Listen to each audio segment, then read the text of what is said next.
বেড়াতে যাওয়া আর ট্রেকিং করার মধ্যে বেসিক পার্থক্য হলো ট্রেকিং আপনাকে এমন একটা জায়গায় নিয়ে যায় এবং এমন অবিশ্বাস্য ভিউয়ের সামনে দাঁড় করায় যা আপনি সাধারণ ট্রাভেলে কিছুতেই পারবেন না। আবার ট্রেকিং হয় দুর্গম জায়গায়, যেখানে যেতে লাগে স্ট্রেংথ এবং বছরভর ফিটনেস ট্রেনিং। কিন্তু উত্তরবঙ্গের বক্সা ফোর্ট ট্রেক এমন একটি ট্রেক যেখানে আপনি খুব একটা ফিটনেস ছাড়াই যেতে পারবেন এবং খুব পপুলার একটা রুট। আমি রিসেন্টলি ঘুরে এলাম এই ট্রেক করে। তো কেমন লাগলো আমার, কিভাবে যাবেন আর কি কি এক্সপেক্ট করবেন, একদম অনেস্ট রিয়েল লাইফ রিভিউ দেবো আপনাদেরকে, দেখতে থাকুন।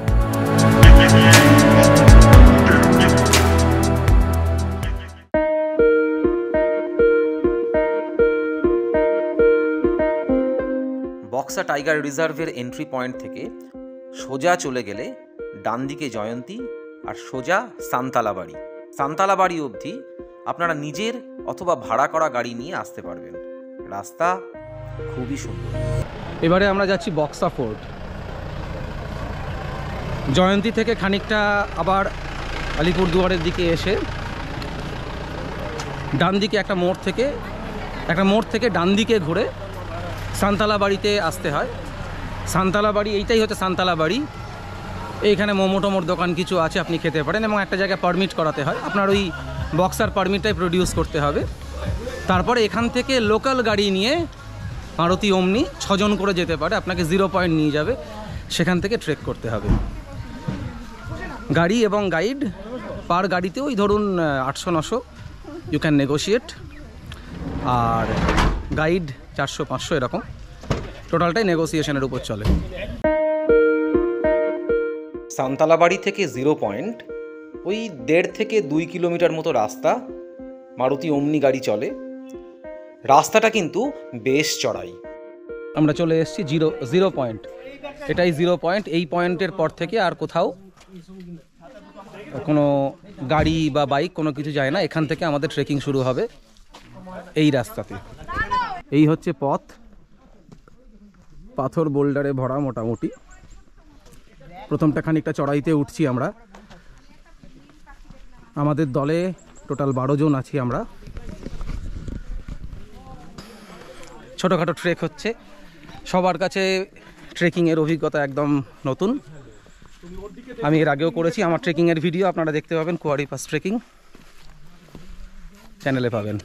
আমাদের টিম গাইডের কথা শুনছে ওখানে। গাইডের কথা শোনা খারাপ না, কিন্তু আমি আর আমার মেয়ে এগিয়ে এসেছি। মেয়ে বলছিল যে গাইডের কথা শুনবো না, আমি বললাম চল আমি তোর গাইড।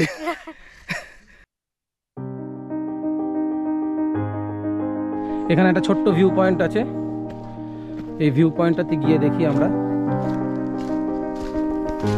এই যে সুন্দর ছোট্ট জায়গা।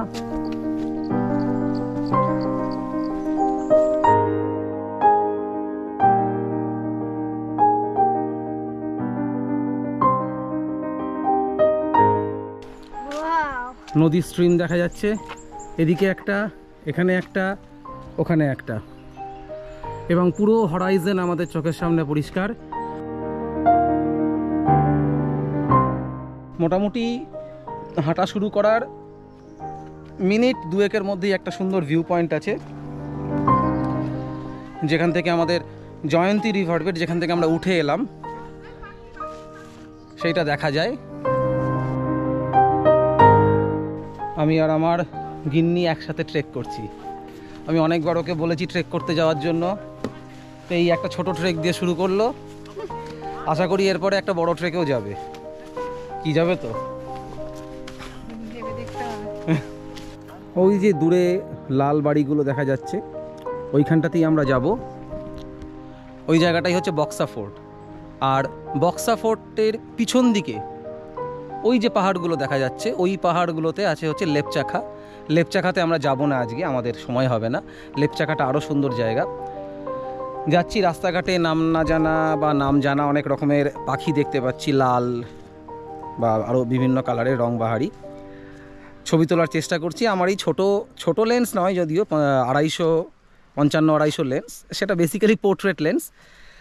তাতে যেটুকু আসে সেটুকু চেষ্টা করছি। এখন বাট এনিওয়ে এই ট্রেকটা খুব ভালোই লাগছে, মডারেট একটা খুব ইজি ট্রেক, যে কোনো দিন আপনারা আসতেই পারেন করতে। মঙ্গলবার বাদে যে কোনো দিন আসবেন, মঙ্গলবার কিন্তু বক্সা টাইগার রিজার্ভ টোটাল বন্ধ থাকে। আচ্ছা, জায়গাটার নাম বক্সা কেন? ও ইন্টারেস্টিং কথা। বক্সা বাক্স থেকে? না না, অ্যাকচুয়ালি এই জায়গা যখন ভুটান রাজার আন্ডারে ছিল তখন এখানে ভয়ানক রয়্যাল টাইগার, যা কি পশু প্রাণী, বিভিন্ন টাইপের পশু প্রাণী মধ্যে রয়্যাল টাইগারটা প্রচন্ড ছিল। এখানে বক্সা কারণটা আছে, এটা তিনটা নাম আছে। একটা আমাদের ভাষা থেকে বাগি তাক ছাং বলে তিনটা ওয়ার্ড আছে, কিন্তু এখন দুইটা ওয়ার্ডটা কাটে, খালি একটা ওয়ার্ডে বলছে কি বক্সা বক্সা বক্সা, বাগি তাক ছাং। আচ্ছা, ইন্টারেস্টিং থিওরি। কিন্তু আমি অন্যরকম শুনেছিলাম যে এখানকার যারা লোকাল লোক ছিল তারা মাথায় বক্স করে মালপত্র নিয়ে যেত, এবং সেই বক্সগুলো থেকেই ব্রিটিশ আমল থেকে বক্সা বক্সা এরকম একটা নাম হয়েছিল, সেটার থেকে এই জায়গাটার নাম বক্স, বা তার থেকে বক্সা। এই থিওরি বেশি চলে। আর আমাদের গাইড যিনি, তিনি অন্য থিওরি দিলেন, আপনারা শুনতেই পেলেন। কোনটা ঠিক আমিও জানি না, যদি আপনারা জানেন কমেন্ট বক্সে জানান। খুবই ইজি ট্রেক, একদম ইজি গ্রেডিয়েন্ট, মাঝে মধ্যে দু একটা ছোট্টখাট্ট গ্রাম পড়ছে, এই যে এরকম।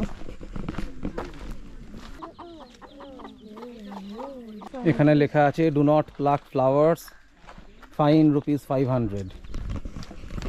এর থেকে বোঝা যায় যে মানুষের ফুল ছেঁড়ার অভ্যেস আছে। ফুল গাছেই সুন্দর, মানুষের হাতে নয়, সুতরাং ওদেরকে ওখানেই রাখতে দিন। আর একটা কথা, বিভিন্ন জায়গায় দেখতে পাচ্ছি প্লাস্টিকের বোতল, চিপসের প্যাকেট এগুলো ছড়ানো, মানে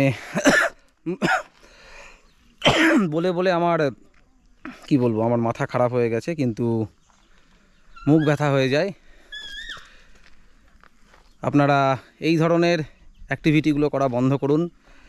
চিপসের প্যাকেট, প্লাস্টিক যত ফেলবেন এই পাহাড় নষ্ট হবে, আমাদের এনভায়রনমেন্ট নষ্ট হবে। আমাদের এনভায়রনমেন্ট, তাকে রক্ষা করার দায়িত্ব আমাদেরই, কিন্তু প্লিজ একে রক্ষা করুন।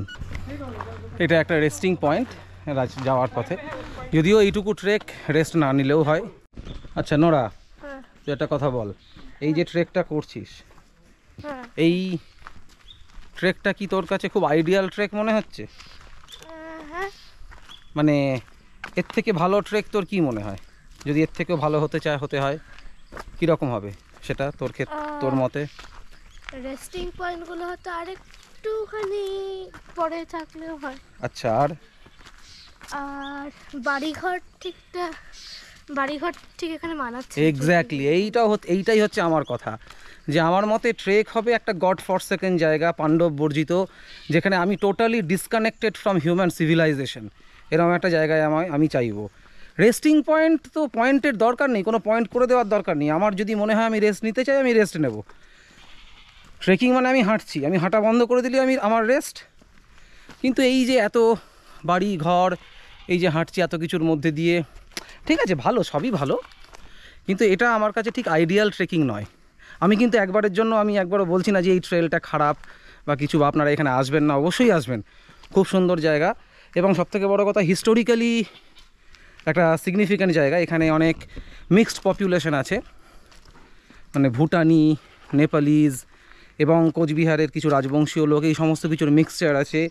আবার মদেশীয় আছে। মদেশীয় হচ্ছে এমন এক ধরনের লোক যারা ব্রিটিশ পিরিয়ডে, ব্রিটিশরা লেবার পারপাসে ঝাড়খণ্ড থেকে কিছু লোক তুলে এনে এখানে বসিয়েছিল, তো তারা কলোনি করে থাকে এই জায়গাটায় নয়, আরও অন্যান্য জায়গায় ছড়িয়ে ছিটিয়ে আছে। তো তারা হচ্ছে মদেশীয় লোক। তো এই সমস্ত রকম লোক এখানে আছে, এখানকার সিগনিফিকেন্স আছে, তো সেই দিক থেকে খুবই ভালো। বাট একদম trekking in true sense of term যেটাকে বোঝায়, আমার কাছে সেটা হয়তো আরেকটু রিমোট।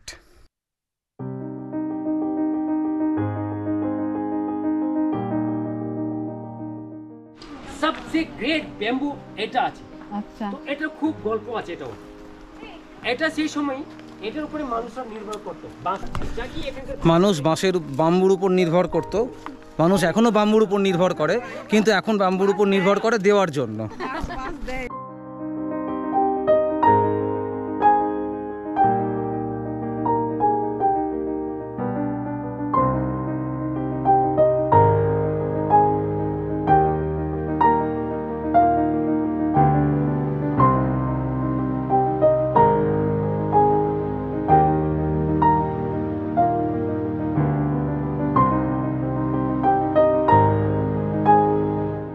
আমরা প্রায় বক্সা ফোর্টের একদম কাছাকাছি চলে এসেছি।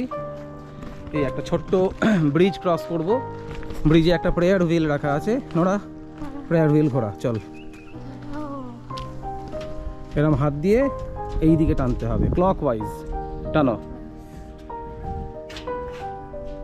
ইয়েস, পাহাড়ের মধ্যে সুন্দর খেলার মাঠ, ফুটবল খেলার মাঠ, আর তার ডান দিকে বক্সা ফোর্ট।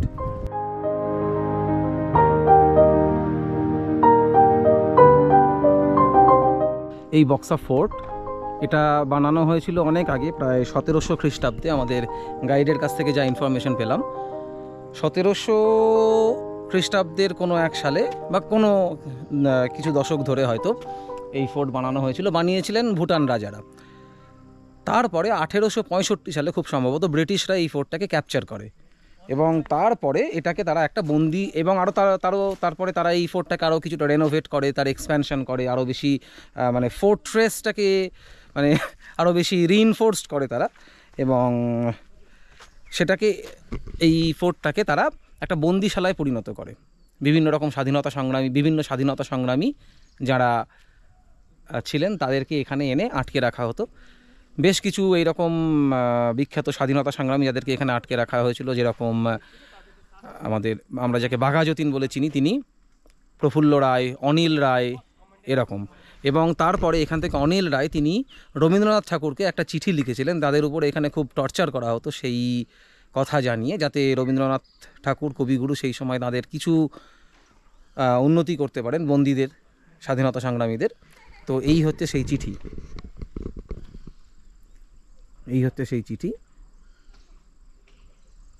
বেশ লম্বা চিঠি, এবং এই চিঠির রিপ্লাই দিয়েছিলেন রবীন্দ্রনাথ ঠাকুর, সেটা এইখানে খোদাই করা আছে। এই চিঠি লেখা হয়েছিল 1931 সালে, এবং তারপরেই সেই রিপ্লাই এসেছিল। এই 3 পাহাড়চূড়োতে নাকি ব্রিটিশ সৈন্য মোতায়েন থাকতো। তারা সেখান থেকে এই ফোর্টে নজরদারি চালাতো। এই ধ্বংসাবশেষটি নাকি হসপিটাল ছিল। গোটা জায়গাটার মধ্যেই এক নির্বাক ইতিহাস যেন তাকিয়ে থাকে। আন্দামানের সেলুলার জেলের মতন ব্রিটিশ অত্যাচারের দলিল হয়ে দাঁড়িয়ে রয়েছে এই বক্সা ফোর্ট।